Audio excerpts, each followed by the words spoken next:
Good morning. I hate Hush Hush. I hate Hush Hush so much. I hate how I have to put a comma in that title. I hate how poorly the quartet's names fit together. Hush Hush, crescendo, silence, finale. It doesn't make sense. I hate how it somehow apparently came back thanks to TikTok. I know my bad books. And I know my angel paranormal romance from the 2010s. I know those best of all. When I say Hush Hush is the worst of them, I mean it. I know it. It is the worst of this era. Every problem from every other book condensed into far too long tomes of disgusting nonsense. When people say they like Fallen, I kinda get it. When people say Sweet Evil is like a guilty pleasure, I understand that. There's some merit to trashy books. I get it. If you read it lightly and don't let, like, the vile bits seep in. But when people say they like Hush Hush, that it is still their favorite book, even in a slightly guilty way, I can't grasp that. I want to hold these people. I want to shake their hands. I want to shake your hands, because I know you're out there. And I want to tell you, it's okay. It's okay. You're not to blame. But you have to let Hush Hush go. There's nothing redeemable here. There's no honor even to shamefully like it. Please help me kill it. Please join me. I'm a fast reader, but I get stopped often by life getting in the way. Most of the time when I read a book, though, I can just do that in one sitting or one day. The full quartet of Hush Hush took me 4 years to get through for a reason. Finale, I had to force myself to read the other day, and I had to slam that down so fast lest I never see it get done. And with the last page, with the last lines of Finale, there was that freeing end. I felt this great weight lift off me. Never read Hush Hush. But let me explain to you why. Let me tell you of a book that only knows hate and abuse and plot points so clearly made up on the spot for the full plot summary is just gonna sound like gibberish. Let me kill this book where it stands. Finally. Never let it live again. Please. But before we can get into Hush Hush and all of the absolute nonsense, and you are going to want to hear this, let's take a moment and mention the fact that this video is sponsored.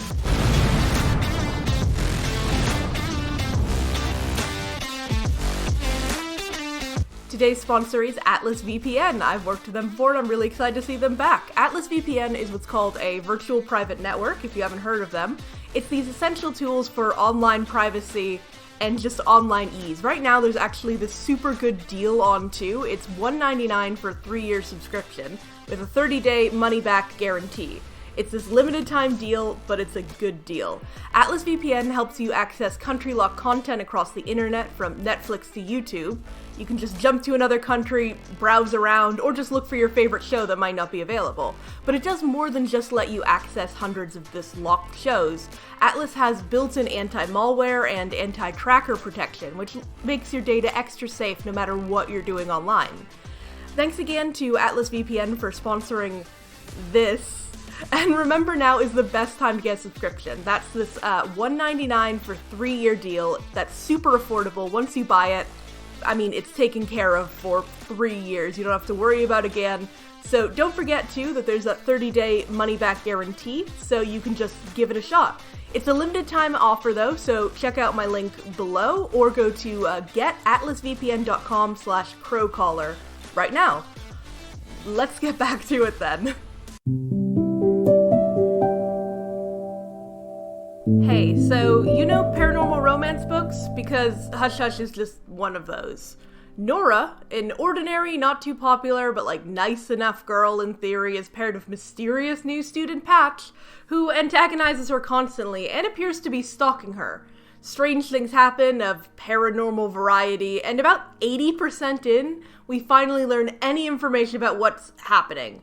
And it's like 75% in that we even learn that Patch is a fallen angel. Things take forever to happen, as is kind of a staple of the genre at this point.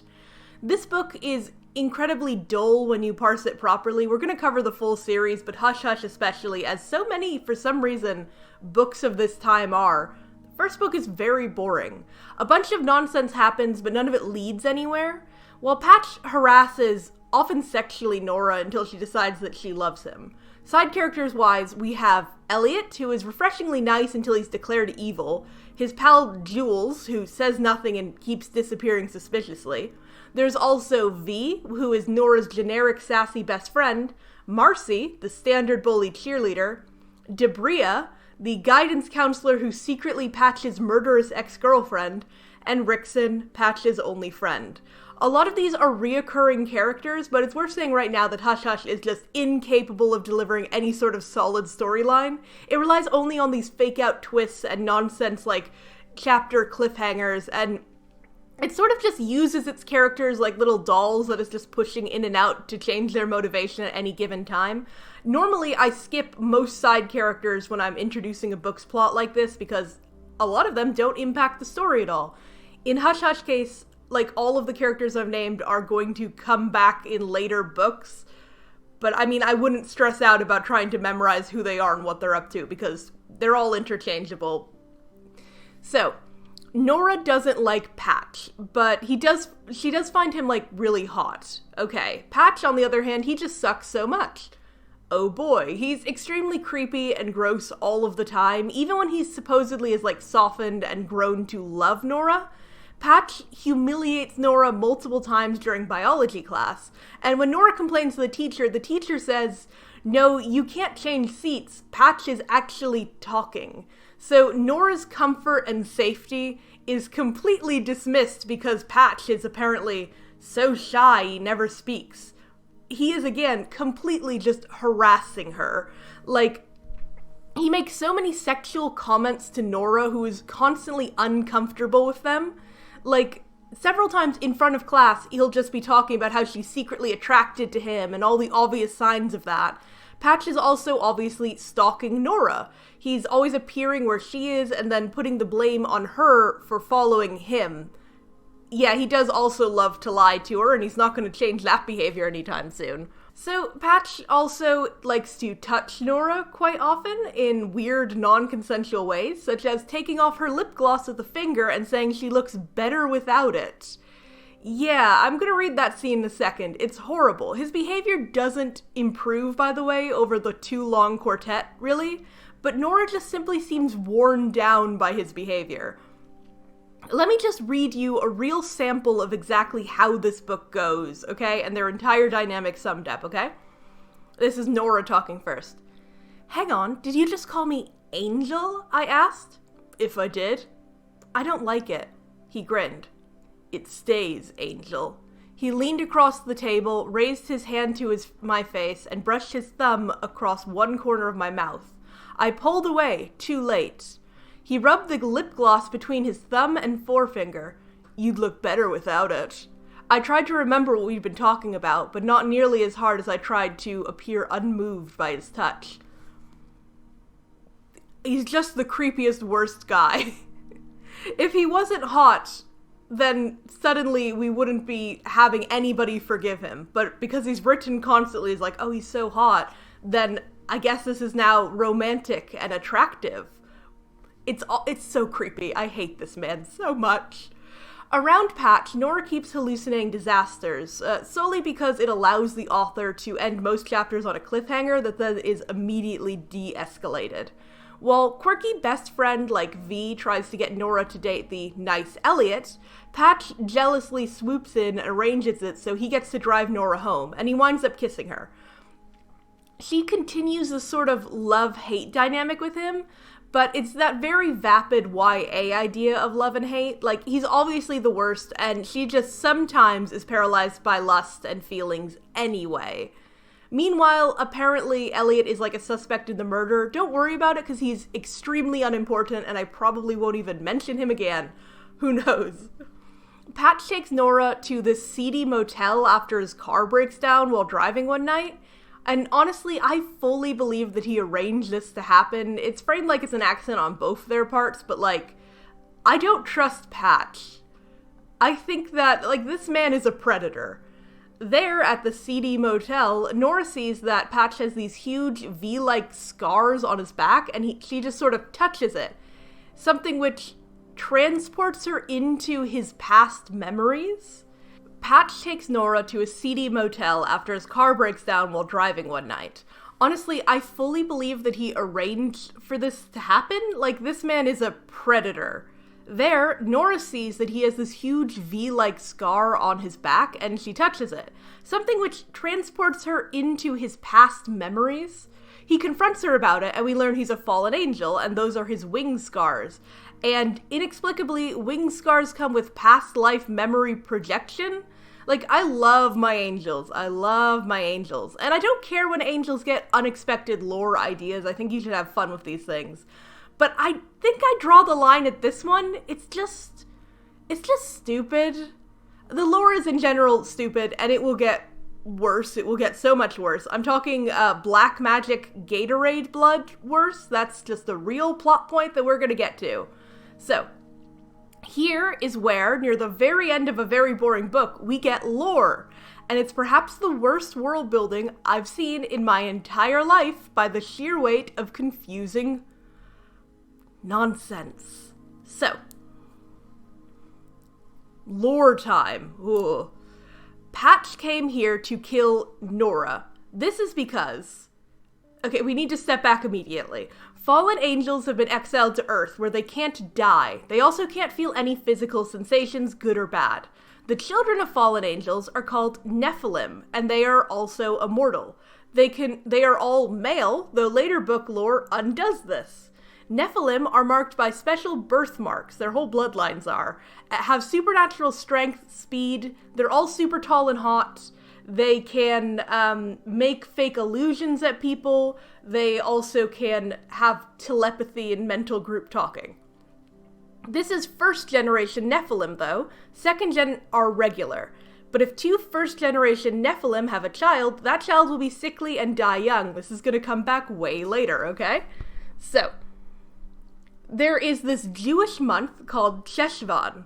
During this month, fallen angels are able to possess Nephilim and feel physical sensations while doing so. Fallen angels thus force Nephilim via torture to swear magic oaths that allow fallen angels to possess them, each Cheshvan. Swearing this oath makes the Nephil stop aging, though they're immortal either ways.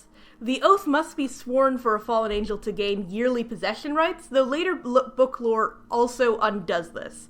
And I should say right now, with the fixation on Cheshvan, this Jewish month, the author is not Jewish, she is Mormon. I'm almost certain that she just picked, like, the fact that it was going to be centered around a month. It's roughly around, like, Halloween, October-y area, Cheshvan. So I think she just picked it because it was a spooky time of year, and probably because it's old. She calls it the Hebrew month specifically. I think she just picked it because it's like, oh, it's older, it's more ancient, so it's probably magical, not caring at all about, you know, the fact that it's Jewish and anything around that. Great. Anyways, as if that wasn't complicated enough, here is part 2. The worst part. So a Nephil, the singular for Nephilim, and also the book usually uses Nephil most of the time, so if in my review I use Nephil instead of Nephilim at some point, please just accept that. It's how the book is written. I do know about plurals, okay? A Nephil can only die if a female descendant of them is sacrificed. A fallen angel can only be human if the female descendant of their vassal dies, vassals being the Nephilim they've made some sort of oath with. These two facts are key to the plot, and yet never actually conveyed, and certainly not explained. I had to make a flowchart, which I'm going to request be put on the screen now for everybody to pause and study, and like, this is required reading because I had to make a chart to understand this and explain it, because, dear God, I hate this lore so much.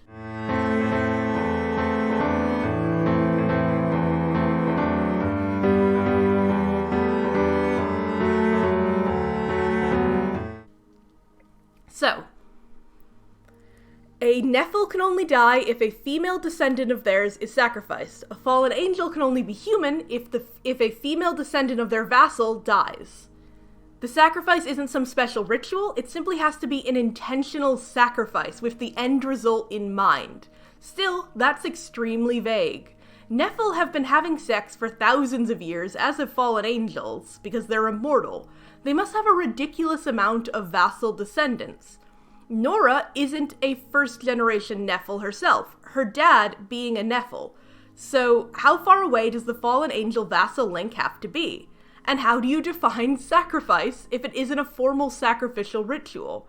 It seems like it'd be wildly easy to turn all your other rival fallen angels human and kill their vassal Nephilim just in one go, because killing a female descendant should do both. And why is it a female descendant, by the way? That's never questioned or explained. It's just yeah, it's just, we gotta kill women, okay? That's the only option, for some reason. There's also one bonus fact that the lore implies, and the series seems entirely blind to. But it's all I can think about all the time, okay? So, the female descendant is the one of the vassal, not the fallen angel. It's two different families, kind of, as you don't need to vassal to your own Nephil bloodline, though you could.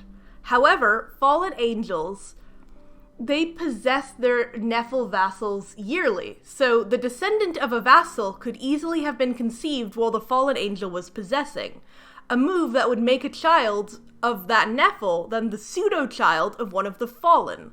Not genetically, but if you were possessed by a fallen angel when the child was conceived, it's sort of a pseudo-link. It's a bit weird. We learned that Nora is the female descendant of a man named Chauncey. Chauncey. I love Chauncey so much, especially since there's an episode of the podcast The Dollop about a guy named Chauncey, and that lives in my head nonstop. So it was actually one good thing about Hush Hush. The villain's name is Chauncey, and I love that so much. Chauncey here. So, Jules from earlier, it turns out, is Chauncey, a guy from the 1500s, okay? So Chauncey is Patch's vassal. Chauncey is not Patch's descendant Nephil. However, Chauncey is eternally 16 due to the oath and immortality. Patch occupies Chauncey's body once a year, a process described as painful and horrifying for Chauncey. So, you see what I'm doing, right? Where I'm going? Patch, as Chauncey, could have had the sex that led to the birth of Nora's father. Later plot points undo the father possibility, but grandfather is still very possible. It's not genetic incest, or incest by any margin. I'm not accusing it, but it's weird, right? That your boyfriend might have helped conceive you into the world, one generation back, he might have had sex with your grandmother. It's just a bit weird, right? Back to the plot, Debria, the jealous ex posing as a guidance counselor, despite being an angel who looks young enough to fit in with all of these teens, threatens Nora so Patch deals with her off-page. This is a maneuver he will pull off a lot during the series. Nora, however, is lured into school after hours to go save her friend V. She thinks that Elliot, the nice boy / possible killer, is, the threat here, but it's actually Jules, who, as I said earlier, is Chauncey. Chauncey has been making Elliot do crime, and then he just kills Elliot. So again, Elliot doesn't matter at all. Chauncey was enslaved by Patch in the 1500s against his will and despises him. We actually have some quotes about it, so let me read how Chauncey describes it. Every year at the start of the Hebrew month of Cheshvan, he takes control of my body. 2 whole weeks. That's how long I forfeit control. No freedom, no choice. I don't get the luxury of escaping during those 2 weeks, loaning my body out, then coming back when it's all over. Then I might be able to convince myself it wasn't really happening. No, I'm still there, a prisoner inside my body, living every moment of it, he said in a grinding tone. Do you know what that feels like? Do you? He shouted. Chauncey is, of course, completely right here. That's a fault it takes the series 4 books to even shyly admit. The villains are so obviously in the right. It's not like the other fallen angels are portrayed as heroic. We only worship Patch around here, but Nephilim act as most of the largest threats throughout the series while existing as victims. throw out all of those other, YA villain romances, because Patch is literally monstrous here. He never atones for it. Sometimes he says, ooh, I used to have a dark past. I used to do bad things in the past. He isn't actively still holding Chauncey into this yearly torture ritual. I hate this guy. Chauncey has been stalking and attempting to harm Nora because he's realized that Patch is in love with her. And Chauncey is unable to harm Patch in any other way but emotionally. However, Nora reveals that she is Chauncey's descendant, he has no idea, and sacrifices her life with the right intentions that it kills Chauncey and makes Patch human. However, Patch declines being human, something he can apparently do, and thus Nora is revived and he remains a fallen angel. Patch points out this should also revive Chauncey, but it doesn't, as Chauncey lacks a soul. Why Chauncey lacks a soul is never expanded on or explained. I literally just double-checked, Patch just says it, and we all have to accept it, because the world of Hush Hush is only bullshit that the author's obviously making up on the spot. The angels above actually have now rewarded Patch for being so noble, so he's a full guardian angel again of Nora, and then the book mercifully ends.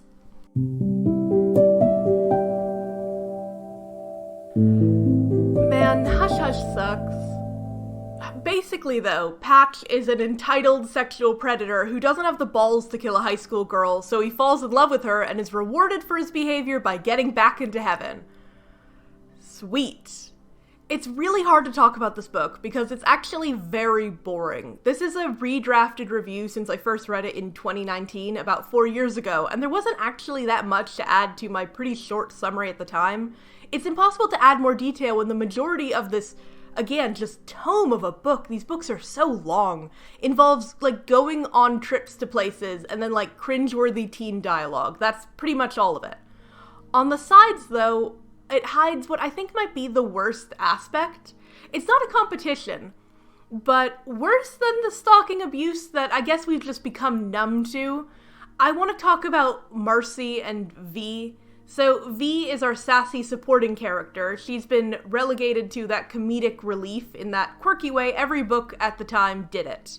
And she's just all the worst aspects of that trope. She's boy crazy and she's fat, so almost every line of dialogue is about cute boys or donuts. She exists without her own story or life. She's solely just this prop to push the pile of bricks around that is Nora, and she's meant to be funny as well. In the last book, one of the things that she says, and one of the few things that she, just kind of proves the point, is that she says, when I grow up, I want to be like you, Nora. She's the same age, so it's meant to be a joke. But also, that sort of sums up her character. She has nothing going on at all but supporting Nora. And she's meant to be funny. And funny to this book is eating disorder jokes about the mean girl, Marcie.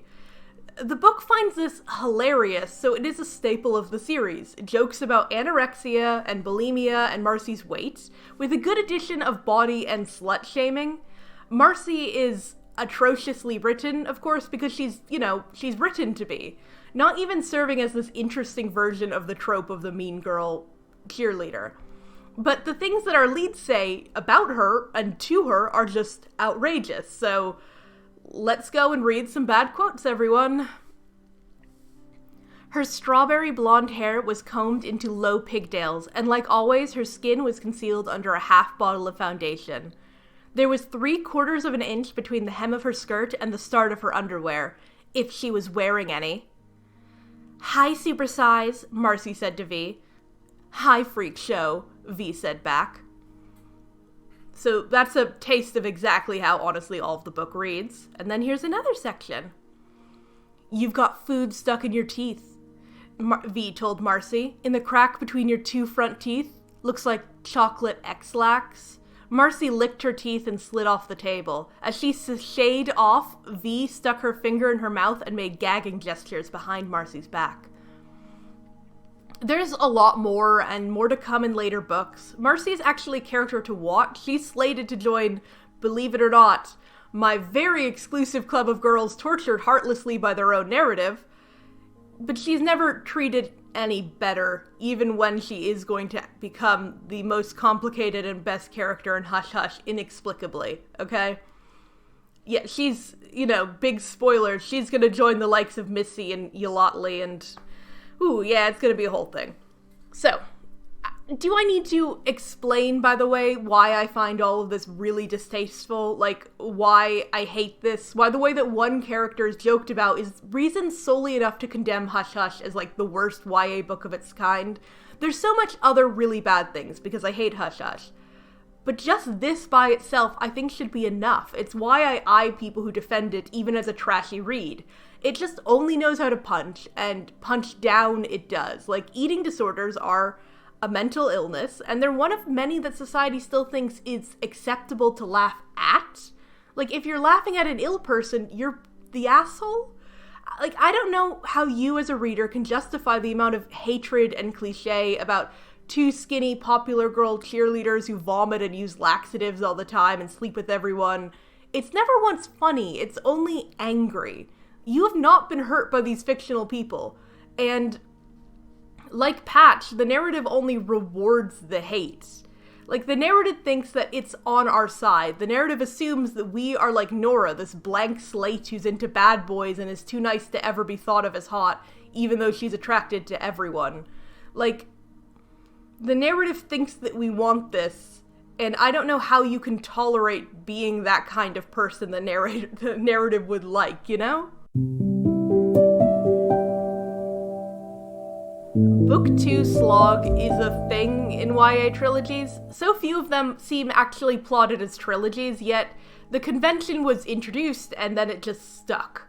Hush Hush was originally going to be a trilogy, then it was turned into a quartet, and apparently the first draft of Book 2 was so bad, the author had to scrap the whole thing. So as you can imagine, Crescendo is not a good book. Like, Hush Hush is a series so mind-bogglingly bad, it does nothing but taunt and frustrate me. I know I'm saying this a lot, and I'm gonna say it more, okay?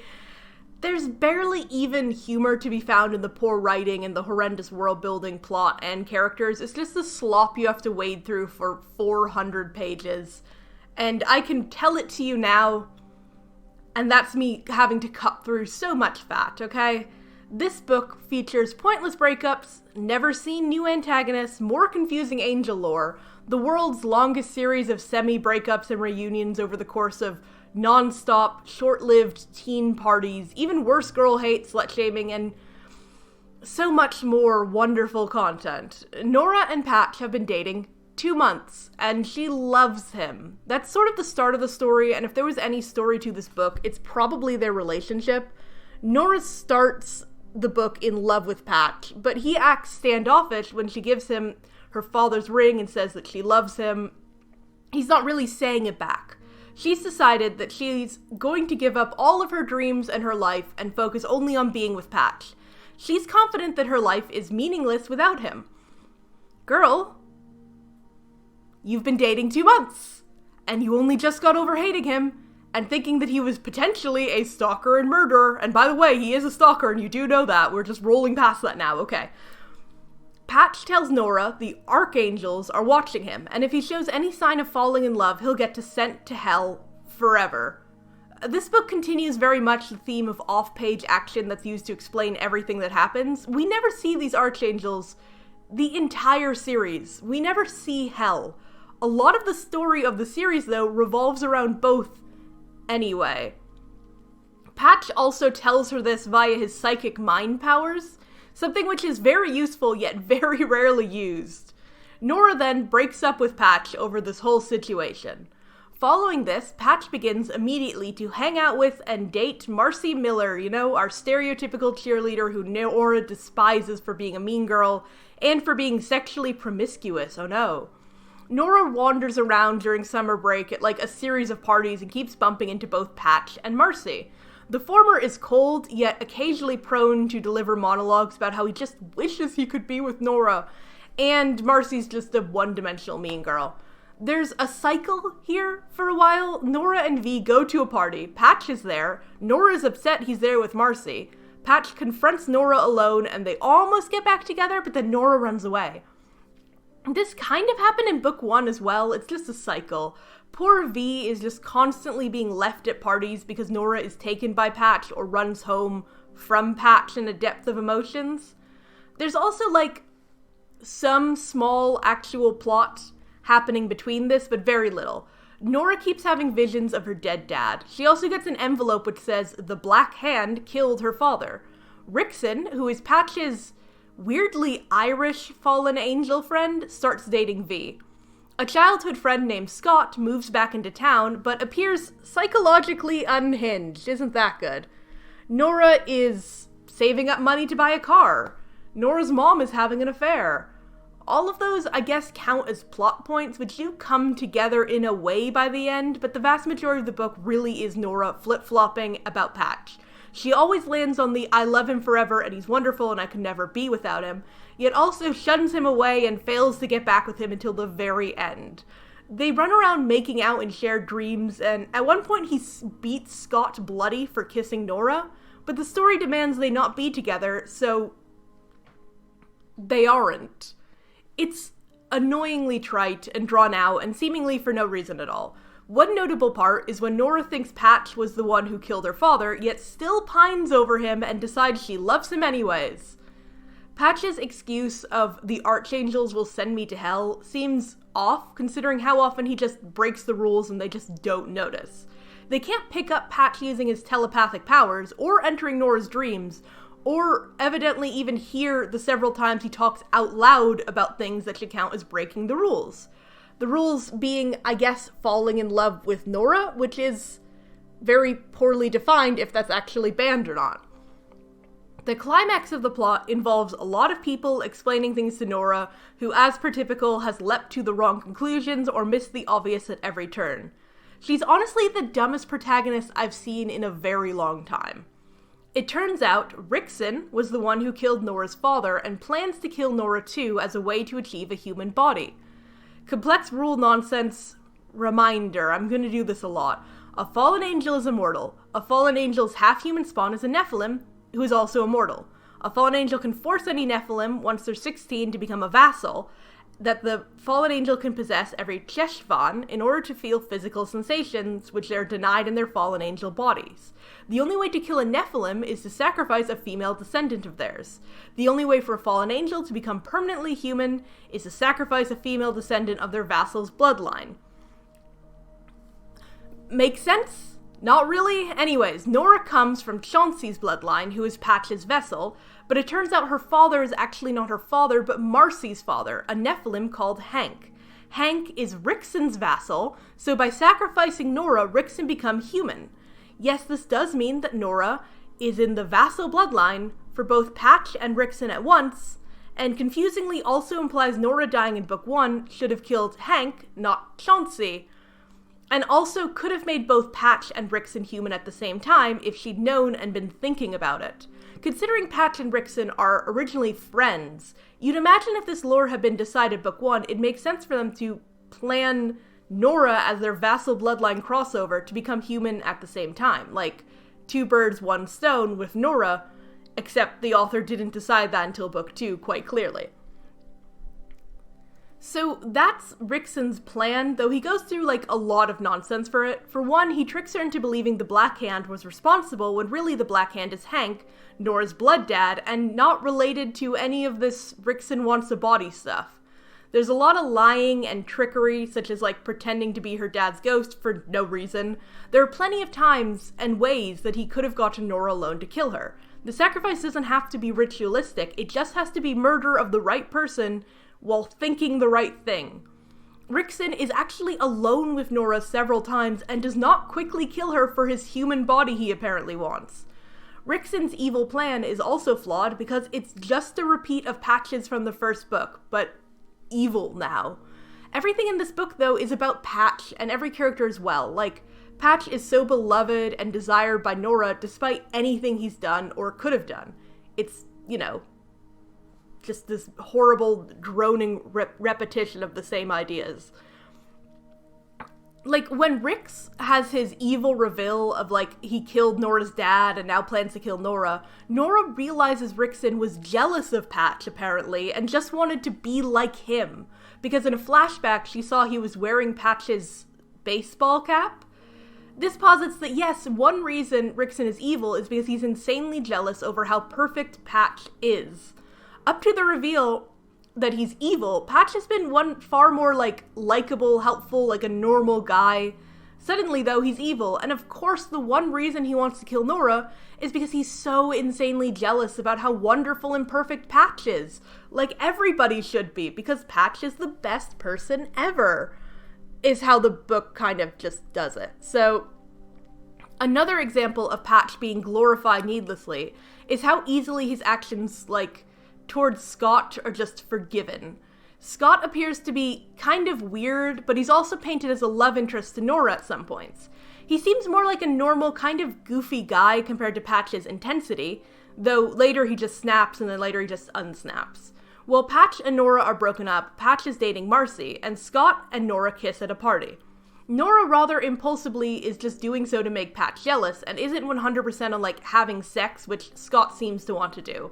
Still, Patch barges into this, like, bedroom, breaks Scott's nose and injures his jaw, and declares Scott isn't allowed to touch Nora at all. This is a wild invasion of Nora's right to just, like, be a person and make her own choices. Patch, who she isn't dating anymore, bursts in on a closed bedroom to assault a guy.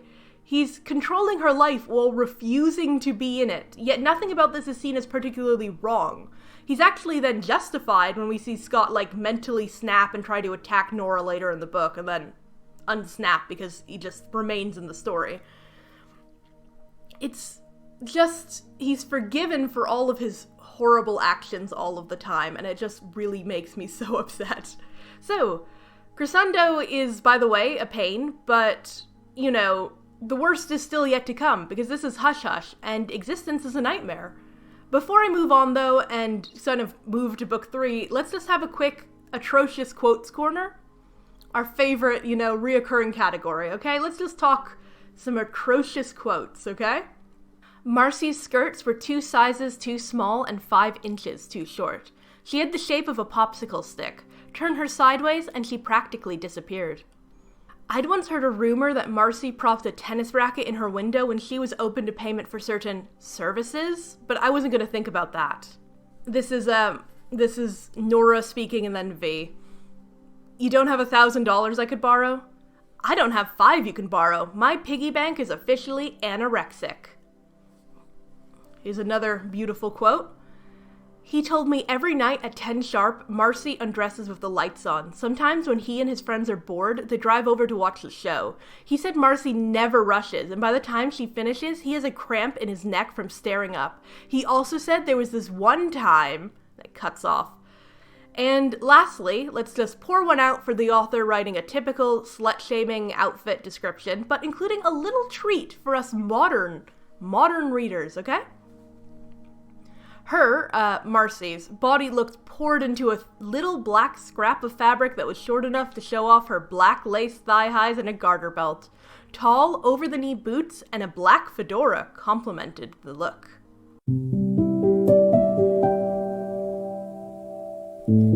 By book 3, Silence, the author seems to be aware that she can't fill the next 2 books with the same confusing lore, teen dance parties, and car talk. There's so much car talk. Well, actually she can, but it's time for lots of new lore. After all, it's this paranormal romance from the early 2010s. We need some epic final battle, but so far there's barely any characters. There's not even an army, so it's time to hastily write all of that up, okay? At the end of last book, I don't even think I mentioned it, Nora and Patch sent Rixon to hell, Scott left town to flee police suspect, and Hank Miller, Nora's biological Nephil father, confronted her about how she killed Chauncey. At this point, you can just say it with me, Silence is a bad book. Here's the thing about Silence, it's just nothing. It's over 400 pages long, and for about half of that, the main character has amnesia and has forgotten the first 2 books.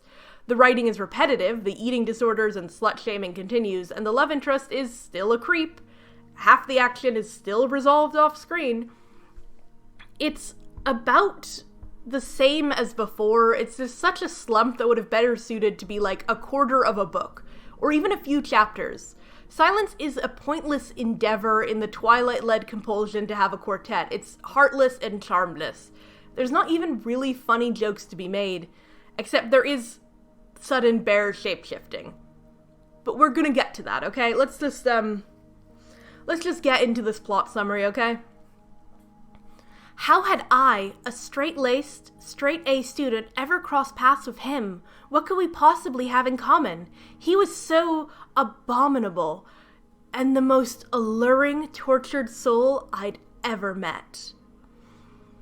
Nora, a regular teen girl, ended last book actually kidnapped by her blood dad Hank, who wants to use her to emotionally torture her stalker boyfriend Patch, the fallen angel / returned archangel / fallen angel again. Patch and Hank come to a deal where Patch will spy on the fallen angels for Hank, and Hank will keep Nora safe. Hank is the villain though, so he keeps Nora in the woods for several months in an isolated cabin. Patch removes all of her memories of this kidnapping and of him to keep her, quote, safe. Nora, after her kidnapping, by the way, wakes up with perfectly golden tan despite being held in an isolated cabin alone in Maine. She notes her skin is darker from this tan specifically, and when she runs into Patch, she notes his skin is darker than hers, in that weird olive-skinned way authors love to use when they're talking about white people specifically. Patch is white, but him being called darker skin multiple times like this, it's a bit weird. It's positioned in her description of him being hot and not classically beautiful. You know, he's rugged and hot. He has darker skin. It falls a bit too much into that thing of fetishizing an exotic look, where him having darker skin than her is a sign he's a bad boy, a rough boy. Like, mileage can vary on this, but love interests always seem to have this trait of being pointedly darker skinned in a white way than our super white leads. This is such a common trope, and it's also always like the bad boy ones who have darker skin, and maybe we should all take a second and consider the implications of this trope, because it sure comes up here, and I've definitely seen it a lot more in a lot of different books. So we already knew Hank from last book. He's the Black Hand. He's this Nephil who wants to be free from the fallen angel tyranny, and he's gathering his own, like, army. I've pointed out before, like, he's on the right side. Fallen angels are obviously the bad guys. Fallen angels can manifest on Earth fine, but they can't feel sensations, so they beat Nephilim up, force them at the age of 16 to act as vassals, solely so they can feel physical things. When they make these oaths, they can lie to the Nephilim too. There's no real rules about it besides getting their consent. So, like, for example, Chauncey from the first book pointedly notes that he was tortured and beat up until he agreed to be Patch's vassal without understanding what that meant. Wonderful. Like, it's not really ever said in the book how life-ruining all of this is. Some dickhead who resents you for being a half-breed, the book uses the word half-breed a lot, Patch uses the word half-breed to describe Scott all the time. Some dickhead steals your body every year to spend all of your money, eat whatever, and probably have lots of sex without any care for your life or your health. Despite the obvious badness, Patch is our bad boy hero who only swore off doing this stuff because he loves Nora, a classic trope. And he still hates the Nephil. The Nephilim, in fact. This book introduces some idea that Nephil are the oppressed ones, but with always right Patch around, the perspective still mostly falls on the Nephilim being like scary bad guys, because Patch is our hero, he's a fallen angel, and thus anything around him is good. Nora bumbles around with her amnesia, having dreams and visions she doesn't even, like, try to piece together. She literally stumbles into the plot by bumping into a bunch of fallen angels, robbing a 7-Eleven, and trying to force a Nephil to swear an oath. Luckily, a guy named Jev shows up to save her. Jev is Patch. Even when Nora learns about Patch and her relationship with him, she can't put it together that Jev is Patch until he tells her. Even when she's busy being extremely into him and feeling compelled by this asshat that she just met a day ago. Nora is described like by herself and other characters and, like, the wiki as smart, and she's, in fact, the stupidest YA protagonist that I've ever seen. When I noted that Nora had lost her memories, including all of those of Patch, that was only 5 months of memories, and 3 of those months were the kidnapping. Nora has only known Patch for 2 months, and the plot of these books have only been about 3 months, since she never gets those 3 kidnap months back. Like, in this time, they've broken up more than once, fought countless times, and both declared their undying love. Patch has decided he'd sacrifice anything and everything for Nora, the world's most boring 16-year-old girl. If you listed every event in the series by bullet points, there'd be a lot of them. There's petty fights and school scenes and lots of aimless driving, yet half of those scenes would be Patch and Nora saying the same 2 things in the same ways to each other. There's no nail you can drive into my finger to, like, convince me that these guys have chemistry, shared interests, or even particularly like each other. The refusal to change the status quo of their relationship is taken to new heights with Nora having total amnesia. Book 3, about, like, more than 800 pages into the series, and the reader is just forced to rewatch these 2 poorly communicate all over again with a gun to their head. Like, Nora... Okay, let me just mention some things in silence just about Nora that Nora does, okay? These are just some real events from silence that conveniently also just... Oh my god, Nora, okay? In this book alone, Nora runs out into the city at night, a week after being kidnapped for 3 months by an unknown person, and leaves behind her phone. She just gets upset at a restaurant and just runs out into the city streets and just wanders around aimlessly without her phone. It's a week after she was kidnapped and held in a cabin for 3 months. Okay. Point 2. While wandering around aimlessly without her phone, after a week after being kidnapped, she sees a 7-Eleven being robbed and sticks around despite having no self-defense abilities. And when offered a chance to leave by the robbers, like, she's just observing, she decides that she's just gonna stay. She's offered a chance to leave. She has no abilities or whatever. She just stays there so that she can, be beat up, harassed, and eventually saved by Patch. When she's explained about Nephilim and Hank and the main plot by Scott, she asks Scott what a fallen angel is? Girl, what do you think a fallen angel is? Oh, point 4 here, she doesn't know what the verb possess means. She asks what possess means, possessing. What world is this woman from? A woman, she's 16, she's a girl. Point 5 here, when breaking into a warehouse and seeing a guard, she tries to alert Scott, who's 20 feet in the air on a fire escape, by first whispering his name, then she throws a rock, which hits the fire escape loudly and they have to run for their lives. Next point, she insists to her super powerful, immortal angel boyfriend that in the climax, rather than let him just go and fight and kill Hank, he has to make a blood oath that she, who knows no self-defense and has no abilities, is involved.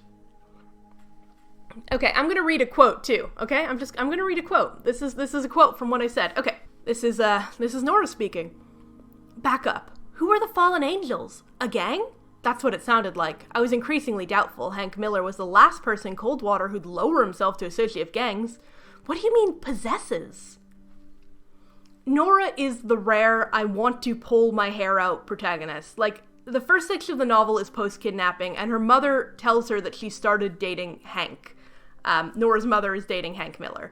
Nora has no idea Hank kidnapped her, and only dislikes him because he's the father of that mean girl, Marcie. With this in mind, Nora immediately acts ridiculously. She's yelling at her mother, feeling betrayed, and even plotting a grand scheme of going out to dinner as a family so she can make a top-volume angry speech and throw Hank's wine in his face. When she sees her mother and Hank having a nice time together, she feels so disgusted she storms out of the restaurant. That's what leads to that 7-Eleven stuff. It's also childish and unlikable, and only is justified because we know that Hank is the villain. Obviously, he's here up to no good. Yet from outside, Nora and the book's, head, everything Nora does around him before she's regained memory that he's a villain reads like she's a 9-year-old having a temper tantrum. anyways, like, nonsense happens. Nora has some hissy fits. Scott shows up to actually explain the lore of the last 2 books. He exists in this, like, nebulous space of semi-love interest who will obviously never be final, like, a subgenre of boy that's extremely common in books like this. He explains that Hank is evil, so they break into a warehouse to try and find information. They don't, and then Pat shows up to save Nora and be mysterious, like he's done for the last 2 books. This is when he fesses up to being Pat. Hank purposefully gets Nora and him into a car crash, which leads to maybe the worst hospital scene I've ever seen in a book. I'm sorry we're doing so many diversions, but this is what Hush Hush does to me. This is what it makes me feel, okay? So, Hank purposefully gets Nora into a car crash for evil scheme stuff, and we have a really bad hospital scene. So, she's taken to the hospital, she hasn't broken anything, but has to have stitches, and she's, like, bruised and such. The doctor tells her when he wakes up that the nurse has given her ibuprofen and that he'll write a prescription for ibuprofen. Like, I don't do meticulous research myself, but this is like a new low. Ibuprofen is a standard on-the-shelf painkiller. It's not even over-the-counter. It's not very strong. It's used for mild pains. Nora has been in a car crash and has stitches. She even feels groggy and says that she can feel the drugs in her. The mild painkiller ibuprofen. Like I said in other videos and stuff, I have an evil body. I wind up taking a lot of painkillers. So Nora's experience of, again, a car crash where she's been unconscious for hours and needed stitches is so frustrating to read. How can you know so little about basic healthcare and just put it in your book? At one point, the doctor surprises Nora mid-sentence with an injection. He never informs her of the contents or that he's about to do it. That's really bad practice, and not common unless someone has, like, severe anxiety or problems of holding still and waiting, and it's agreed to. You still don't just, like, ambush somebody with a needle. Now, the doctor here is an ally of Hank, and the car crash was Hank's doing to give Nora a blood transfusion. Perhaps the doctor, like, lied and the random injection was a sedative. But why? She has had her evil blood transfusion at this point, and she legitimately still needs stitches and medication. The evil deed is done. Give her some goddamn codeine. Like, anyways. A week later, Nora goes to a concert and sees a Nephil and is attacked until Pat shows up to save her. While at his place, Scott calls Nora needing help. So he needs to skip town because Hank is starting this Nephilim army. He doesn't want to be there. And Nora goes to help him but gets attacked. And weirdly, this time, Patch doesn't save her. But that's because he's busy having the climax of the book off page. Hank abducts Nora and confesses the shocking truth. He got her in that car crash on purpose so she'd need a blood transfusion of his own blood. She's a second-generation Nephilim, being his biological daughter, and wants her to have the blood of a first generation like himself. Being a full Nephil makes her more powerful and immortal. Now, Hank hates Nora, and Nora hates Hank. But Hank has done this because of a prophecy and a magic item that told him he'd die soon, despite being immortal, and also told him Nora was going to lead his Nephilim army. Despite her not wanting, and him not wanting this, he thinks because he saw it in a vision he has no choices and forces her to say a vow to take over the army and become a full Nephilim. Again, neither of them want this. They hate that they're doing this, but he's just feels compelled to. Nora then gets to leave and she goes over to Patch's place. Patch shows up and explains that while she was missing, he went and solved this subplot about an archangel in a cage. Who cares? He got the archangels in heaven to unanimously vote to make Hank mortal and apprehended Hank. Hank is in the other room and Nora decides not to murder him. However, Hank then takes one of Patch's feathers and tries to burn it, so she shoots him in the head. It's added lore, I should note, the feather thing, I haven't mentioned it yet. Apparently, every time an angel falls, the archangels keep a feather. If that feather is burned, any feather is burned, that fallen is then teleported to be chained up in hell. And yeah, that's the end. Consider most of the above is me just, like, going on slight rambles. Like, when I've been talking about this book, I feel like I've done a lot of diversions. That's because there's nothing else. Like, a lot of the books of this era is chunky and it's filler. There's a homecoming lead-up plotline that doesn't resolve, nor does a lot of aimless driving. There's lots of pointless lore, like the burning feathers is one thing, but there's also prophecies and devilcraft and more blood oath vows, which have always been very nebulously defined in their rules. They don't come together in any particular way. Like, let's just talk lore for a second, okay? Silence adds a huge amount of it, though I got away without mentioning most of it because it isn't important. The biggest addition to the lore is devilcraft, a black magic invented by Nephilim and maybe vaguely demons, because at one point demons are mentioned as being separate from fallen angels, but that's all the lore we're ever going to get about demons, so enjoy it. Devilcraft is generic MacGuffin magic. It can do whatever and is whatever. In this book, it's mostly a glowing ring, but by the last book, it's an addictive energy drink and a whip that doubles as a belt. It glows bright blue, and the book likes to talk about it like it's actually science. Like, here's a real thing that Patch says. He could be using devilcraft to rearrange the molecules in the air, which it would explain why I've had a hard time tracking him. Like, I hope I don't have to explain the ridiculousness of this actual plot point, which comes up more than once. Hank is using evil devilcraft to mess with molecules. Devilcraft, the new evil magic we've never heard of and have no rules for, works mostly by molecular chemistry. Also from the left field, archangels have magic necklaces that can be forcibly placed on them to make them tell the truth, or can be rigged as a recording device.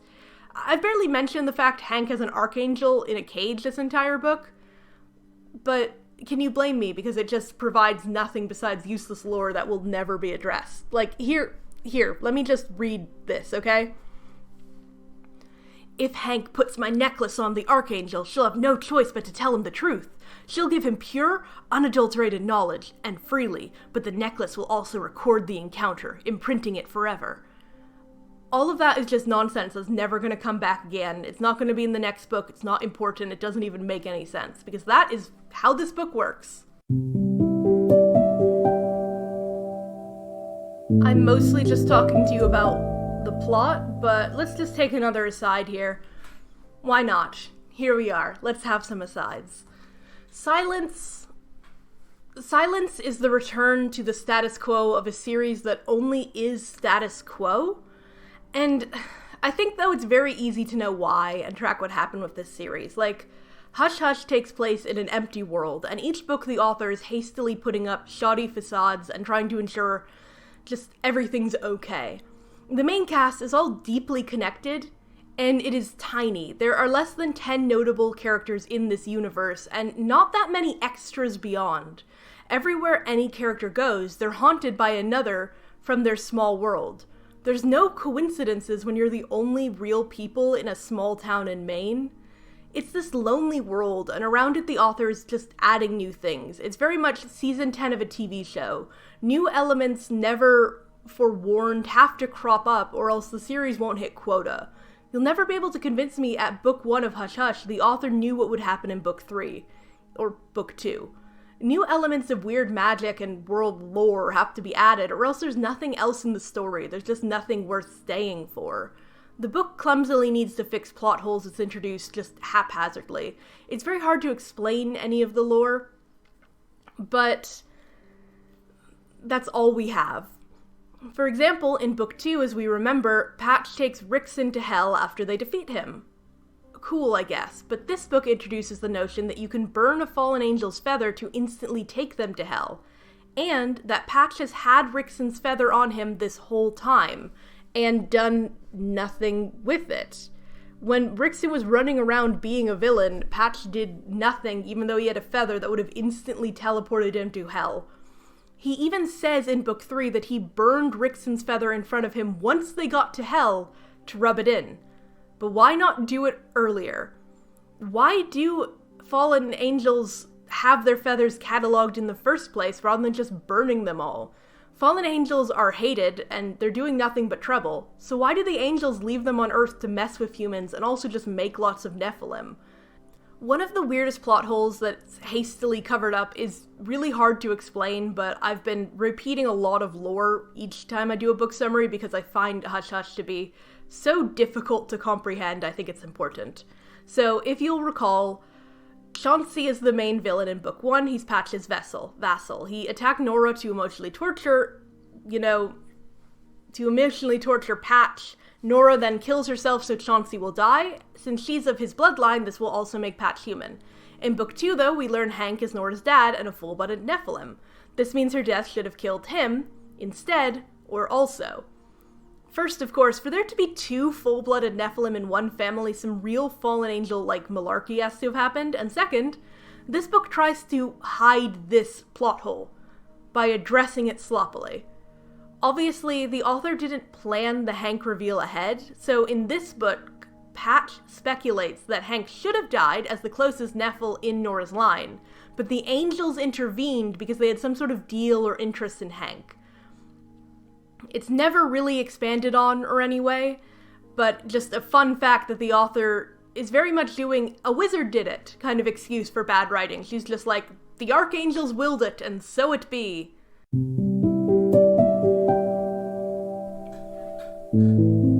Before we move on to book 4, I want to talk about the sudden instant bear transformation, which I really did overhype, and I'm sorry. I'm so sorry. It's just funny out of context. It's the only funny thing in Silence, honestly, is the fact that there's a sudden instant bear transformation. And honestly, I was really overhyping it then. Early in the book, Nora runs off into the night with her phone, that's where there's that robbery and, all of that stuff happens. The bad guy here is this guy named Gabe. He's a stereotypical ne'er-do-well from the 80s. He's also the first of multiple times Nora is put on sexual threat. Though there's no explicit touching, there's only threat, because YA loves goons who rape threat. And my main conclusion on why this is such a reoccurring trope is that it's a mix of scary enough the main hero can save the day, and also some weird way to point out that the main character is, really good looking. Anyway, without warning and without precedent and without thought, Gabe turns into a literal bear. Gabe's eyes blackened into hollows. His hair started visibly growing, first on top of his head, then everywhere. It tugged out from his arms, down to the tips of his fingers until he was covered in fur. Matted, reeking brown fur. He lumbered over towards me on his hind legs, gaining height until he towered over me. He swiped his arm, and I saw a flash of claws. Then he crashed down on all fours, his wet nose in my face, and roared, an angry, reverberating sound. He had transformed into a grizzly bear.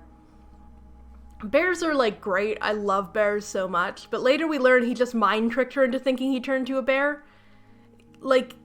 It's lame, but it also doesn't make sense, because at one point he strides over and puts his front paws on her ribs. And, how many sensations can a mind trick emulate? A bear? A mind trick can be a full bear? Anyways, that's the whole section. It's just really funny to me that for a moment I was so excited because this happens early on, and I was like, oh my god, that man just shapeshifted into a full bear. I forgot about the mind tricks because it felt too realistic to be a mind trick. I was just like, this man is fully a bear. I don't know what lore we're about to get, but I'm so in for this one. And no, I was denied. It was just an illusion. And honestly, I was really hurt by that.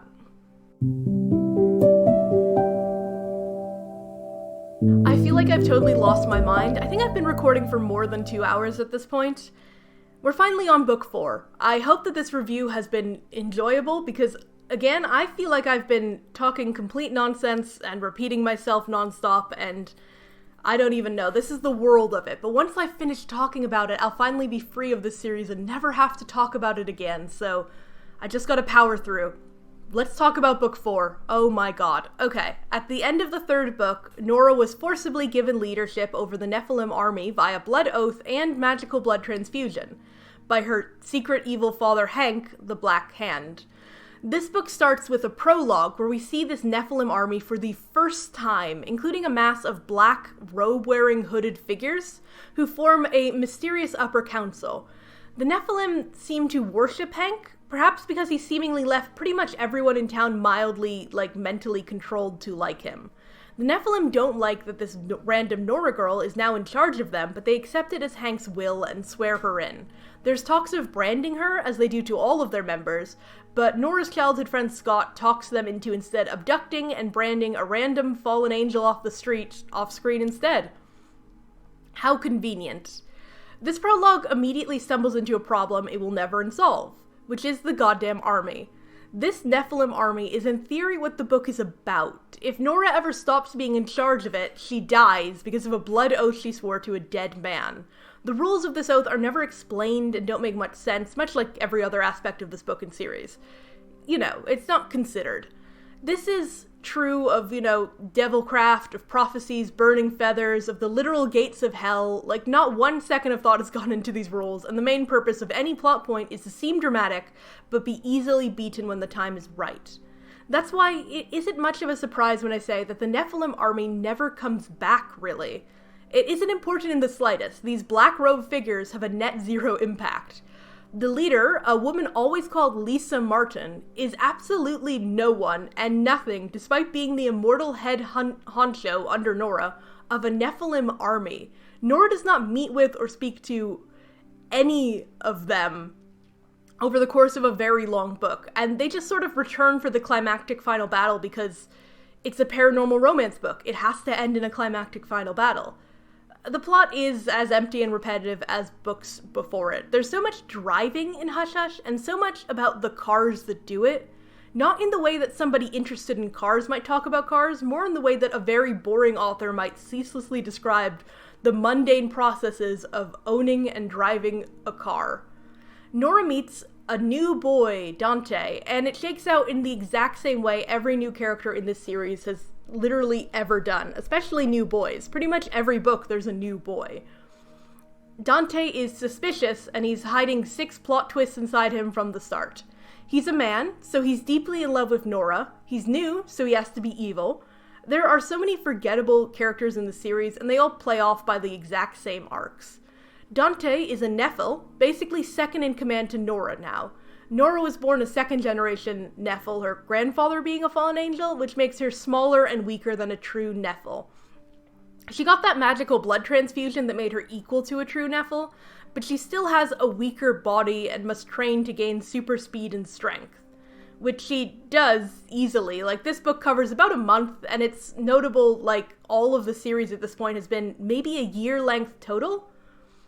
Probably less, honestly. It's really hard to say. It has to be a year because it ends on Cheshvan again. So yeah, no, the whole series is a goddamn year. Everything just moves fast. Nora learns to mind trick with her powers, and now she can mind speak with other Nephil. It's some obligation of paranormal romance from this time to do this to the lead, like make her suddenly a complete badass of unimaginable power. It's expected, but as always, I kind of just find it boring. Nora has no challenges, and it's not actually that thrilling to read about somebody running very far with ease. The only challenge that she faces is drug abuse. So, Dante, her trainer, offers her a blue Gatorade after their first session training together. It burns like fire and definitely isn't sports soda, leading to the reveal that he drugged her with Devilcraft soda. Devilcraft was, hastily written into the last book and never really expanded on, and Dante has in the meantime invented liquid Devilcraft. Just raw magic, I guess. He carries a sports bag with him with 20 bottles of it at any time. It greatly enhances Nephilim's powers. He's also working with a man named Blakely to use Devilcraft to finally beat the fallen angels. However, black magic Devilcraft is deeply addictive. One of the uses of Devilcraft that Dante trains Nora on is possession. Cheshvan is coming up, the Jewish month, that the book just arbitrarily picked. I really can't find any reason why Cheshvan is chosen. I don't know the Jewish calendar of months that much, so it's a really cursory look around, but this isn't based on any lore that makes any sense to me. I think she just picked it because it's, around October. Anyways, Cheshvan is coming up. So the Nephils are planning to fight against that annual time where they get possessed by possessing the fallen instead. The lore here, one of the few aspects actually set up in book 1, was never that clear, but in finale the author fully gives up and changes the rules. Cheshvan isn't just the 1 month fallen angels can make deals and borrow Nephilim bodies. It's simply the month that possession is possible at all. The rules in this book are that anyone can possess anyone. It had the tiniest bit of logic that fallen angels could possess Nephilim, as their earthly bodies appear to be somewhat fake. They can't feel any physical sensations, as if this is a flawed manifestation of their heavenly form. They're spirits, not quite in the flesh. So sure, maybe it kind of makes sense they could return as a spirit state to possess Nephilim. It kind of works. I would suspend my disbelief and believe it, okay? But with the last book, the author just fully shrugs. And Nora, who is definitely a fleshy, humanish person, is able to possess a fallen angel and later another Nephilim. At one point, a fallen angel possesses another fallen angel. There's no rules. We can all just jump into bodies because it's Cheshvan, baby. The book even grasps how weird it is that Nora's physical body can merge with another physical body like this. Here's them questioning it. How does it work? I asked. Two objects can't exist in the same space at the same time, so how does possession work? It all boils down to the quantum realm, wave function, and wave-particle duality. I haven't taken quantum theory yet, I said with a touch of rancor. Break it down into something I can actually understand? From what I can tell, everything happens at a subatomic level. Two objects can exist in the same place at the same time. I'm not sure anyone exists how it works. It just is the way it is. I've just never seen such a total pathetic shrug by the author just boldly acknowledged. It makes it worse, by the way, when you highlight a world or plot hole like this. Whereas maybe I could believe it as just magic bullshit. Now I have to contend with fake science mumbling. You've pointed out the lore isn't very good, and then just left it here for everyone to realize. Great job. This book is a mess plot-wise, as they all have been, so it's really difficult to examine things in precise order. There's many plot threads that seemingly just switch in and out of importance at random and proceed slowly, so my best explanation is one that involves a lot of jumping around. So, as Nora is doing all that training stuff, Patch is there. It's decided that she and Patch should fake break up in public, as the Nephil leader dating the enemy is deeply suspicious. And if Nora's ever voted out, she will instantly die due to her dad blood oath. She and Patch are seemingly now at that final stage of bad YA romance of we're perfect together and we will never die in our true love stage, you know? But this is Hush Hush we're talking about, so they still spend most of the book bickering. Patch runs around doing things off-page as usual, but this time we never really learn what he's up to. He just disappears and reappears at random, acting shady and shutting down any of Nora's questions. But he never reveals, what's going on at the end, like he's done in other books. Nora, for her part, she just doesn't care. Patch has won and just worn her down. This is some more dialogue. This is Nora and Patch speaking, Nora first. They left about 5 minutes ago. How did you find me? I activated your tracking device. You put a tracking device on me? Sewed into the pocket of your jean jacket. Nora's reaction to learning Patch snuck into her home at some point to bug her belongings is simply being unsure if she should hug him or shove him. She never confronts him about it and never seems too annoyed. Did you also bug my phone? I wanted to know, still not over the fact Patch had invaded my privacy without telling me. He didn't hesitate. Yes. In other words, I have no secrets. His expression softened, and he looked as though, had the moon not been so tense, he might have considered smiling. There's still a few things you've managed to keep secret from me, Angel. Okay, I walked right into that. I think I got more focused on making Patch give, a weird creepy voice than I did about reading properly. I have good reading comprehension, but not the best. The subject is just dropped here. He said something confusing but vaguely romantic. He won, that's it. He tracks her nonstop, and she's thankful for that. It's not the first time. He regularly breaks through her window at night to visit. Also, Dante starts climbing through her window to visit too, for morning training. She complains, but she never closes her goddamn window. There are so many times in this full quartet of characters breaking into her window that she either wants or doesn't want. She never just goddamn locks that window. The casual acceptance of Patch's controlling, manipulative, and plainly abusive nature is vile. It always has been, and here the view of Nora is that of, like, total dependence and obsession with Patch. More than once, she equates her life's meaning solely to him, and specifically being with him. She views herself as nothing but an accessory to Patch, a man who continues to leave her in the dark and control her actions, who she still doesn't appear to properly trust. Rather, Nora is obsessed with trusting Patch, with feeling like they're equal partners, with telling herself they have this perfect bond, but then spirals into jealousy and distrust at the slightest threat. So, Patch has been hanging out with his ex-girlfriend, Debria, the fallen angel who in Book 1 was pretending to be a high school therapist and was technically a villain. It's just weird to remember that as her base, because she's just brought back here quite a lot. Anyways, she's just this new, catty, evil blonde who also exists to obsess over Patch. Why Patch is hanging with Debria isn't really important and isn't really discussed, he just is. Nora immediately fixates on her being a villain, shouting at Patch for relying on her help at all and being blinded by jealousy. She even decides Debria must be some sort of disgusting stalker. Wait, what? Here.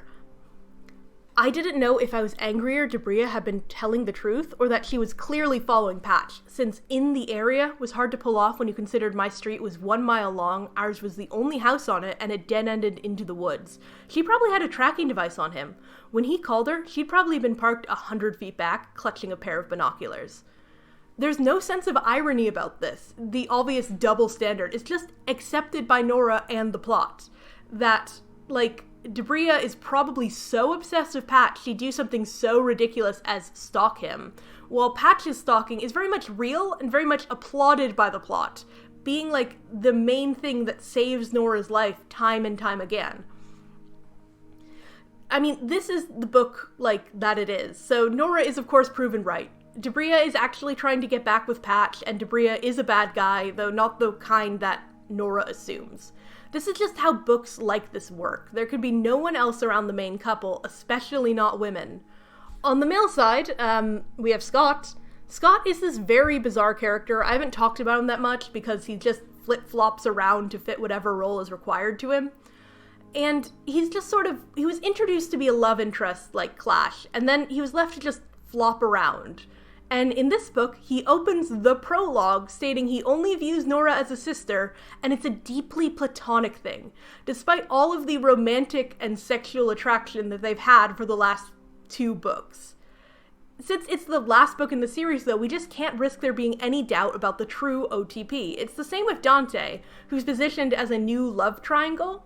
Dante insists that Nora and him fake date to look good for, like, Nephilim publicity, but there's no commitment to the bit. Like, just like those mysterious black-robed figures, this plot point is so dropped it's even in-text referenced as unimportant. It's again just lampshaded. Dante shot to his feet. "But we're dating!" His expression painted a perfect portrait of shock mixed with wounded pride. "How can you suggest dueling me?" he said, his voice sagging with humiliation. I hadn't expected him to plead our utterly fake relationship, built on the weak foundation of my spoken agreement and never carried out. A relationship I had forgotten immediately and that now soured in my bones, but it didn't startle me into silence. You can't just lampshade it and leave it. Like, this book seems to do this all the time. It just lampshades plot holes and drop threads and world-building errors, and then it just shrugs. As I said before, that only makes the problem worse. You're just pointing it out. Trying to succinctly sum up this book is impossible, so let me just quickly note that there's a lot of nonsense involving subplots around all this, like a cowboy wearing Nephilim abductors, mysterious tattoo fallen angels, V randomly being a Nephil too, tracking down the new Devilcraft lab, the town detective following Nora around, Hank's, like, potential mind control of various local MILFs. There's just so many weird little side plots that we're just going to kind of mostly ignore. One needlessly confusing and pointless plot point introduces us to our first ever angel character. I love angels, and it was always ridiculous how, up till now, angels were all off-page. They were just these vague councils of the archangels.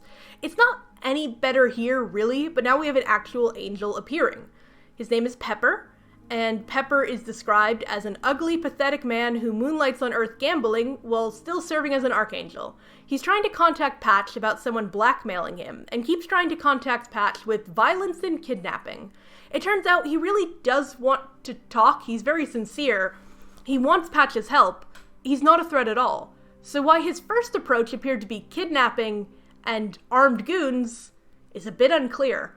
While tracking down the Devilcraft lab, Nora is stabbed by an enchanted dagger of drug addiction. No joke. It's laced with Devilcraft, but specifically to magically make her addicted to it. So there's this whole subplot of her secretly taking Devilcraft and stealing it and hiding it, as well as dependency and withdrawal. I did not like this subplot at all. I did not like reading it. It also was deeply weakened, like it was strong at all, by the fact that Nora has a magic drug addiction antidote the entire time. After being stabbed, Patch just fetches an antidote to Devilcraft addiction. Nora pretends to take it, but later in the book does, and it just fairly quickly solves everything. Like, if you're trying to do this shitty drug addiction storyline, and author, you shouldn't have, any point or, like, message or whatever feels so much weaker when there's just a magical cure-all on hand the entire time.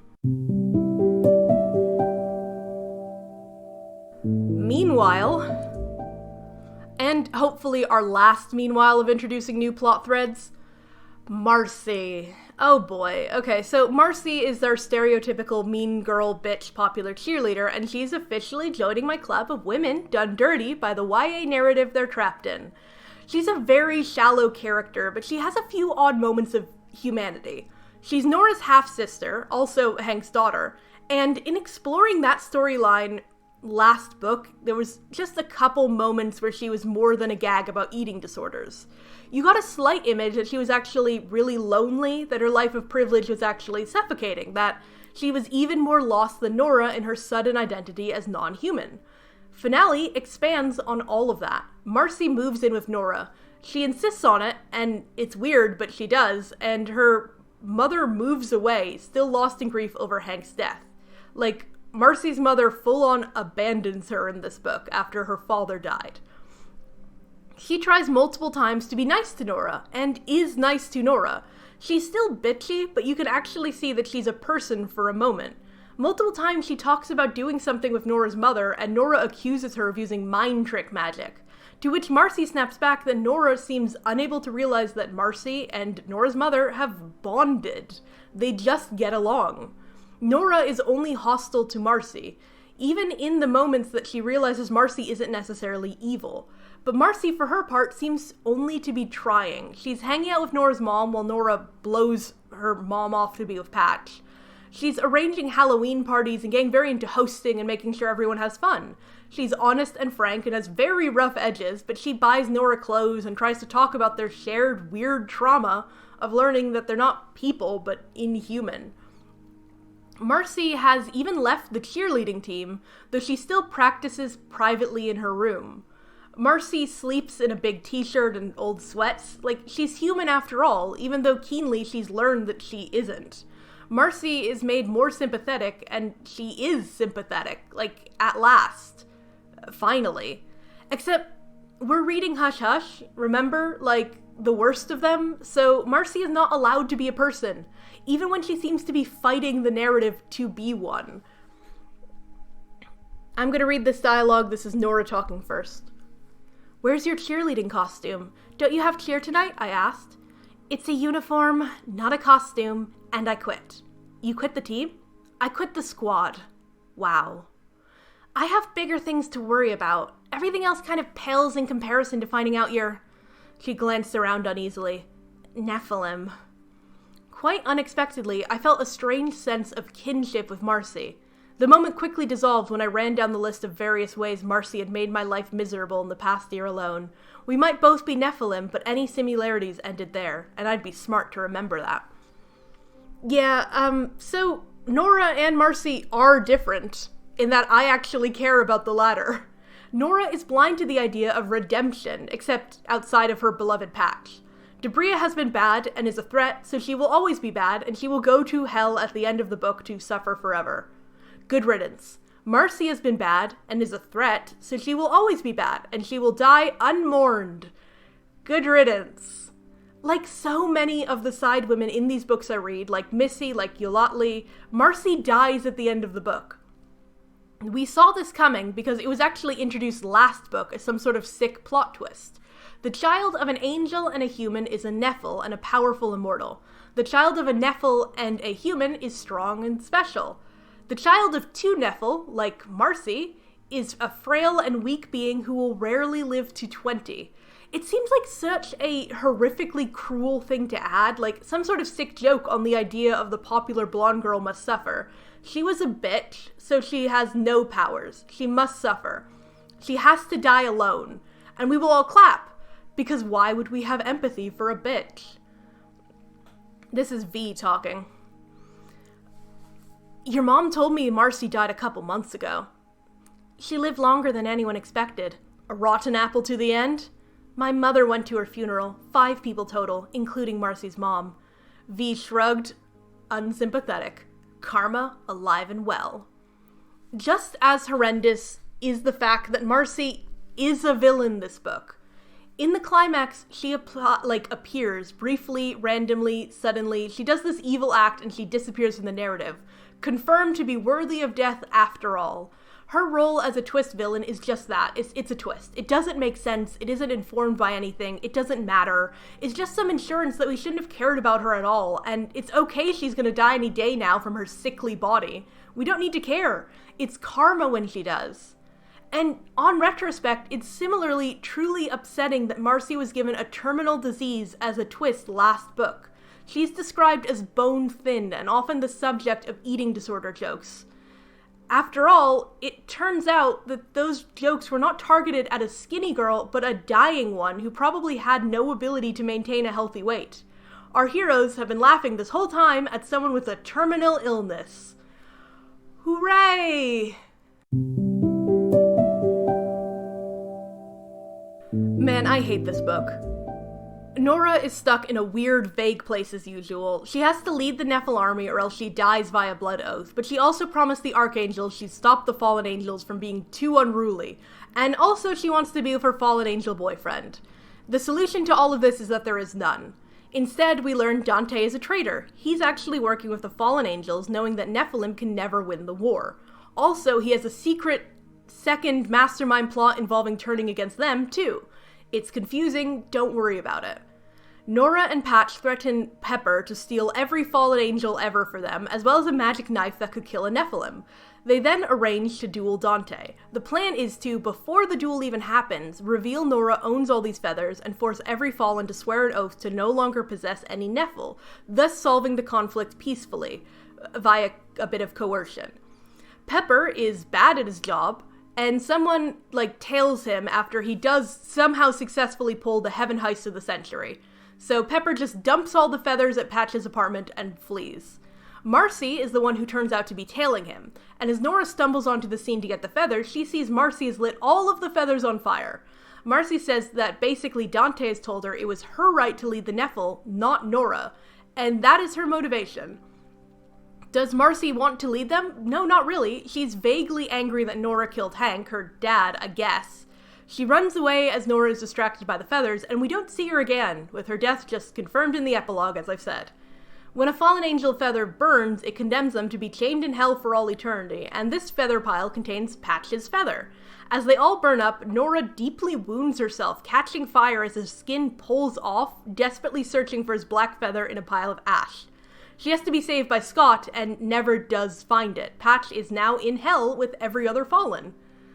You know, by the way, if I were given orders to an angel to take every fallen feather from heaven and deliver them, I might insist that my feather was kept separate from the pile. That's just an idea. Nora still has to duel Dante, though. One might assume that the fact that every fallen has been banished would mean that the Nephilim army has no more function and that the duel is pointless. But no, they meet in a cemetery, but before they can duel, an army of fallen angels appears. They're back. Off page, Dante has opened the gates of hell. Yes, somehow, really, just casually and easily, Dante has found a way to do the seemingly impossible and just opened hell. He only freed fallen angels who would swear an oath of fealty to him, revealing his true plan. He pretended to work for the fallen. He actually meant to send them all to hell, though the feathers were Nora and Patch's idea, so he could easily then break them out of hell and get their loyalty. Then he plans to get oaths from the Nephilim as well, so he can be all-powerful. He's also juiced up on devilcraft to the degree that his blood and sweat are neon blue. His skin even flushes blue. Nora questions where the lab making devilcraft is.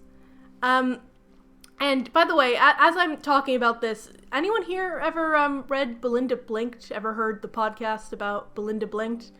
I don't know, just think about it. Just think about it while I'm talking about all that blue. Anyways, here's Dante discussing this new lab. The new lab is inside me. The prototypes are there, Nora, replicating over and over again. I am Devilcraft. Do you have any idea what it feels like to be the most powerful man on the planet? It's perhaps one of the stupidest things I've ever read, but I actually do enjoy it because it's that hokey. The whole climax of finale is notably bad. I'm running out of words to just say bad. It's bad, guys. But somehow it's worse than these books have ever been. Like, I can't imagine fans were actually that happy with how this goes down. Nora and Dante fight. At one point, Scott joins in, seemingly on purpose just to die. Nora doesn't help him at all. He simply appears, fights, and dies as she just kind of lurks nearby. He says that he pledged an oath to Nora's not Hank father, she has a different one, to protect her. And Dante mocks him about an oath to a dead man being a ridiculous idea, as if forgetting the entire beginning of this book and much of the plot is about Nora having to keep an oath to a dead man. This maybe suggests that the, oath to the dead man thing with having to leave the army is fake, but the book never treats this as a reveal or anything. Like, it's still implied that Nora has to keep this oath or else she will die, so who knows. Nora eventually beats Dante by possessing him and making him stab himself. He dies like this. I would like to read this one. His skin had deepened to the color of a bruise, and his body began to bloat. His corpse purged its fluids, his devilcraft blood seeping into the earth like something living, something that burrowed away from the sunlight. Flesh fell away, deteriorating into dust. After only a handful of seconds, all that remained of Dante were sucked dry bones. He was dead. Devilcraft was gone. Like, he just sort of, blueberries himself outy, With Dante gone, all of the fallen angels he brought back are dragged back into hell, ending the fight. Detective Basso, a minor reoccurring police detective who has been following Nora, suddenly shows up. I haven't mentioned before, he's been in the other books, mostly thinking Nora was guilty of crime, but also doing nothing else. He's very minor, that's why I haven't mentioned him, but now he's suddenly important. So, Detective Basso shows up after all this suddenly. He explains he's actually an archangel sent here to investigate Devilcraft, and with this, his job is done. He didn't do anything, though. He's seen here as a benevolent figure, giving a nod of approval, but he literally didn't do anything. It's an obvious retcon plot twist considering the other books where he appears as a fully ordinary, detective. I don't even think Basso joined the fight. He just showed up, went, job well done, I can finally return to heaven, and goes. Not before suggesting, though, that Nora, slit her wrist. No joke.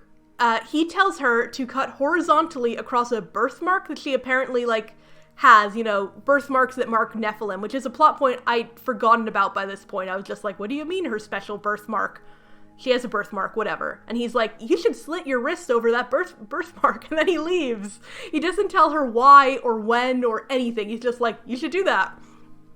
At this point, Patch returns. Obviously, he's back. He explains that he, in hell, somehow possessed the body of Rickson. He never pledged loyalty to Dante, and then he body hopped out of hell without having to be forced back in it. He takes some, old nasty ring that he found when he first fell from heaven, he cuts his palm with it, and then he just basically marries Nora. Nora follows Basso's advice and cuts her wrist, merging their blood, and with that, suddenly, Patch has physical sensations. Nora considers this a gift from Basso, but, goddamn, I don't know, it's so specific. If he wanted to give a gift granting Patch physical sensations, why not just, do that? Why not tell her and just, point at Patch? Like, why merge blood? Why specifically over her birthmark? Is the implication that if any fallen angel merged blood with a Nephilim who cut over their special birthmark, this would happen? Surely not, but it is accidentally implied, and it's very confusing. The book mercifully ends with an epilogue set 3 years in the future. V is getting married to some random human in England. The epilogue is a confusing thing. It doesn't particularly set up any idea of what has happened to our heroes, like what anyone's life is like, post all this nonsense. Patch and Nora are together, sure, and V has finally found love, but it's very mundane. It's not even normal, just boring. As if the book ended with a short story about Patch, like, taking Nora to the DMV for an hour. That's the sort of energy this epilogue has. There's no real reflections on the journey so far, or what has happened, or anything. There's no hint that Patch and Nora have been having adventures together, or, done anything. At one point, though, V wonders if there's an afterlife. This is just an aside. I don't have a follow-up besides V out loud says, "Do you think there's an afterlife?" It's been well over 1,000 pages of this world, and V, a Nephil, ponders if there's an afterlife. Like, what do you think, V? Do you think angels and demons are real, V? Do you think that there's heaven and hell? Do you think they're real, V? The Nephilim? Admittedly, there is sort of an open possibility of a world-building idea I think is quite fun, and maybe I'll take it one day, which is that heaven and hell are real, but they're not afterlives, which is a really fun little idea the book accidentally implies here with V saying this bizarre line. The notion that, like, oh no, angels and demons and all of that war stuff and souls, that are all real, but, like, when humans die, we don't know what the hell happens to you. When you die, you're just gone, okay? We're angels, we're demons, they're souls. God knows where the humans go, though. Maybe there is no afterlife, but we're real. So I'm gonna steal that. That's pretty fun. Anyways, I think that, like, the book then closes with a line that's just so bad. My original review of only this book ended on it. And I hope you understand why I hate this book series now. It's the CW drama of books. It's disgusting, it's abusive, it's painful, it's the worst, and I feel real contempt, lads. I really do. So here's how it ends. These are the last lines. Inside our cozy private room, I reached up and tugged on his silk necktie, undoing the knot. "You dress to impress," I said approvingly. "No, Angel," he leaned in, his teeth softly grazing my ear. "I undress to impress." I like to think that my thesis that Hush Hush sucks ass has been proven by now. That's why picking a conclusion is hard. I'm not obliged to do a conclusion, but I think I'm gonna try. Hush Hush is honestly a foul book and series. It has no redeeming features. It romanticizes a manipulative, abusive stalker as her viewpoint character loves him beyond reason, harming herself in a variety of ways just for his sake. The world building and lore are pathetically slapdash and frustrated, intent on ending almost every chapter in a cliffhanger, and willing to use any cheap trick or reveal to do so.